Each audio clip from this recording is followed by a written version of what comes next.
Olá, Deus abençoe a sua vida. Mais um dia de leitura da Bíblia.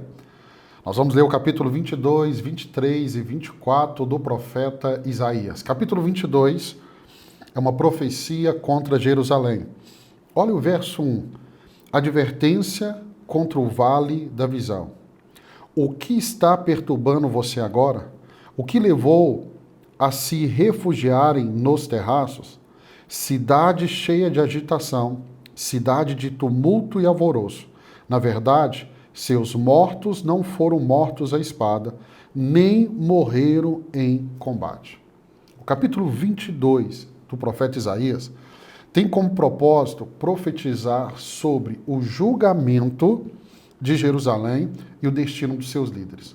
O que nós lemos aqui do verso 1 e verso 2, nós vemos o início desse capítulo, um lamento sobre Jerusalém. Vale da visão.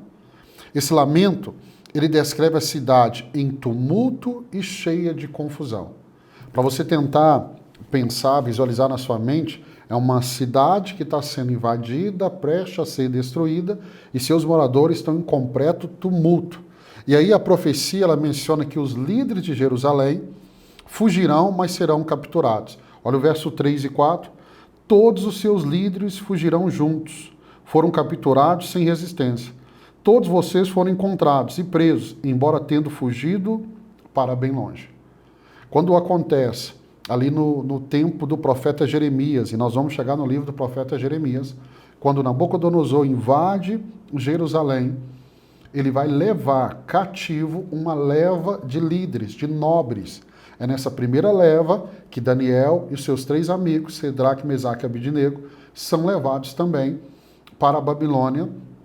Por quê? Porque na primeira invasão, foram 2, na primeira invasão uma leva é levada cativa, na segunda invasão Jerusalém é totalmente destruída e uma outra leva é levada cativa.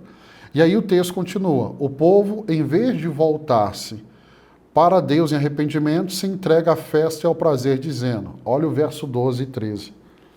Eu acho esse texto, o verso 12 e 13, muito forte.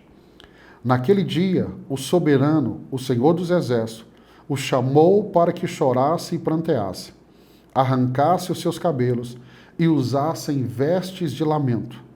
Mas, ao contrário, houve júbilo e alegria, abate de gado e matança de ovelhas, muita carne e muito vinho. E vocês diziam, comamos e bebamos, porque amanhã morreremos. Por que esse texto ele é muito forte? Porque nós vemos essa realidade nos dias atuais. É muito interessante porque aqui nós temos uma profecia apontando o que aconteceria com Jerusalém. E o texto nos mostra que a expectativa de um juízo de Deus, um julgamento de Deus sobre Jerusalém, era trazer a nação de volta a ele. Mas o que eles fazem é totalmente ao contrário. Hoje nós vemos uma realidade, por exemplo, se lermos lá o Evangelho de Mateus, lermos Apocalipse, as cartas paulinas, nós vamos ver que os sinais da volta de Jesus estão tão claros. Tão claros. Mas em vez de olharmos para esses sinais e caminharmos para um arrependimento, tem pessoas que estão vivendo a vida assim, comamos e bebamos, porque amanhã morreremos. Mas aí nós temos que lembrar de uma palavra de Jesus, que ele diz assim, louco, amanhã o Senhor pedirá a sua alma. Entenda que todo julgamento de Deus, juiz de Deus que veio aqui sobre a nação, foi para trazê-los de volta. Mas a reação deles é se afastarem ainda mais. E aí nesse capítulo 22 vai terminar, e você percebe isso do verso 15 até o verso 25.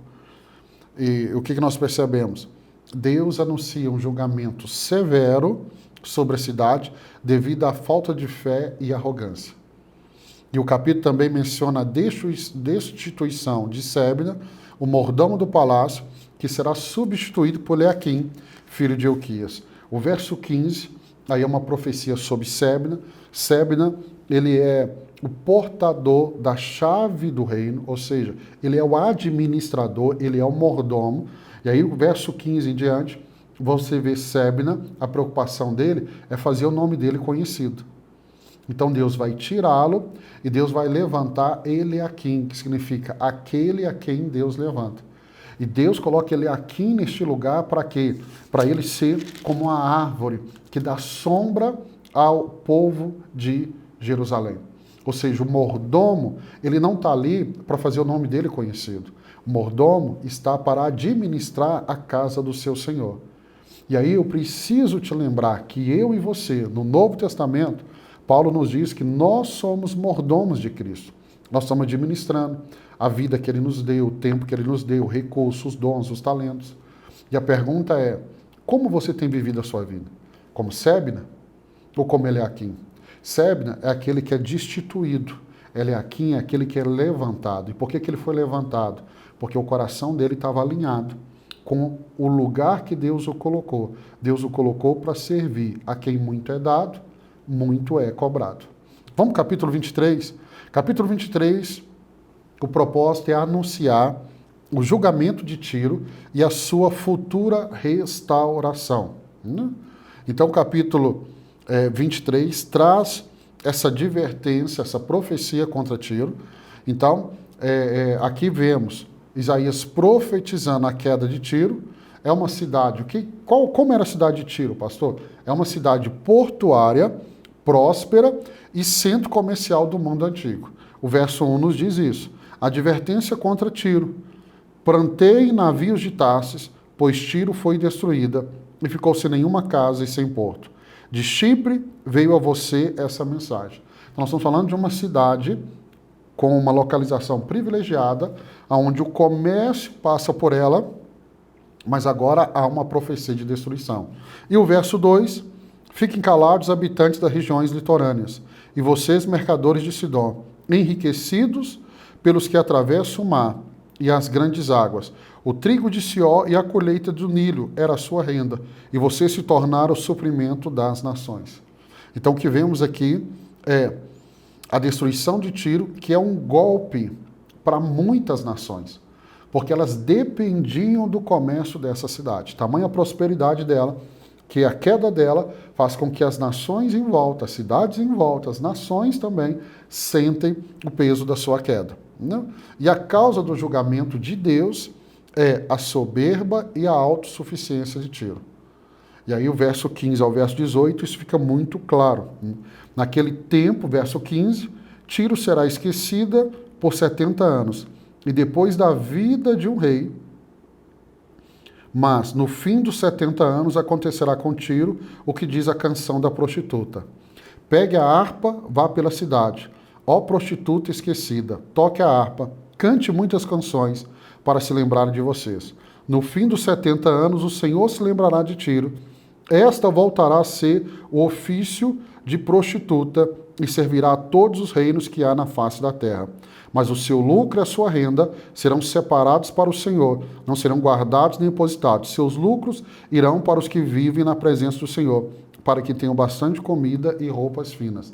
É muito interessante porque nós vemos aqui que a causa da queda de Tiro é por causa da soberba e a sua autossuficiência, ao ponto dela ser comparada a uma prostituta. No entanto, após 70 anos, Tiro será restaurada e ela voltará a negociar, mas as suas riquezas serão dedicadas ao Senhor. Então você vê que houve um juízo, vai haver uma restauração e o que ela vai gerar vai ser para o Senhor. Né? E aí, Isaías 23, 17, acontecerá que no fim de 70 anos o Senhor visitará Tiro e ela voltará ao seu ganho de meretriz e prostituir-se-á com todos os reinos do mundo sobre a face da terra. Aí eu quero te lembrar que Apocalipse capítulo 18 fala da queda da Babilônia e a queda da Babilônia vai refletir no comércio de Tiro. Né? Ezequiel capítulo 27 e 28, há uma profecia também contra a cidade de Tiro que detalha a sua riqueza, sua arrogância e sua queda. Que eu posso chamar a atenção no capítulo 23, pastor, não estou entendendo. Então entenda o que eu vou dizer para você. Olha por que essa cidade caiu. Apesar de ser uma cidade muito importante, por causa da sua arrogância, e da sua soberba e autossuficiência. Se tem algo que eu e você precisamos sondar o nosso coração, é se nós somos arrogantes, autossuficientes, se nós somos soberbos. Porque se Deus fez uma das cidades mais importantes do mundo cair, pense se ele não vai fazer isso comigo e com você. Então, o caminho do arrependimento, de pôr o coração diante do Senhor, é o caminho correto. Vamos para o capítulo 24?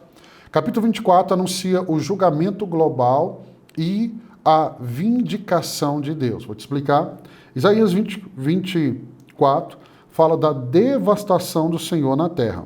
Verso 1, vejam, o Senhor vai arrasar a terra e devastá-la. Arruinará a sua superfície e espalhará seus habitantes. Será o mesmo para o sacerdote e o povo, para o senhor e o servo, para a senhora e a serva, para o vendedor e o comprador, para quem toma emprestado e quem empresta, para o devedor e o credor. Eu gosto muito dessa expressão de Isaías no verso 2, porque ele deixa claro, o juízo não vai vir só para quem é pequeno, para quem é pobre. Ele está dizendo, não, o rico, o pobre, o senhor, o servo, todos, sem exceção. Todos, sem exceção.